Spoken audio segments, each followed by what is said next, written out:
Now, one of the most underrated topics between the history of Ford vehicles and Chevy vehicles is why did Ford use so much single overhead cam in their different vehicles where Chevy just stuck with the small block V8? Then the Ford Thunderbird was the first personal luxury coupe. The Mustang was the first pony car, and the evolution of all the V8 engines that Ford came out with. The Ford Thunderbird and the Ford Mustang are probably the two best examples of the evolution from the side valve engines to the pushrod engines, and eventually to the modular single overhead cam engines. And then even the affordable Ford Pinto and the Ford Escort set sales records that even the Mustang had achieved. Then eventually the Thunderbird and the Mustang had to evolve with the newer CAFE standards. So they had to have more fuel efficient engines. And into the end of the 20th century and the 21st century, they switched to what's called the modular single overhead cam engines.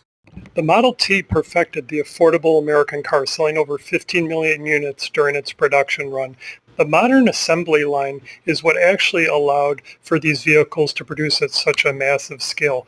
The Ford flathead engine was eventually produced for a total run from 1932 to 1953, which led to the first pushrod engines of the Y block that were in the Ford Thunderbird, and then eventually they switched to the FE engines and the Windsor engines in the Ford Thunderbird and the Ford Mustang. Now, what happened over the next few decades was sort of a battle of popularity. The Mustang held the title for most part, and then it also went to the Thunderbird for a few years. Then the Ford Pinto and the Ford Escort were also affordable four-cylinder engines, but really the Mustang and the Thunderbird carried the torch for. And here's what happens. If you search, why did Ford switch to single overhead cam? Everybody talks about the camera, but the story kind of stops there. What a lot of people don't realize is they developed the single overhead cam at their different plants. The Lima, Ohio plant built the Pinto engine. Then the Dearborn, Michigan plant built the CVH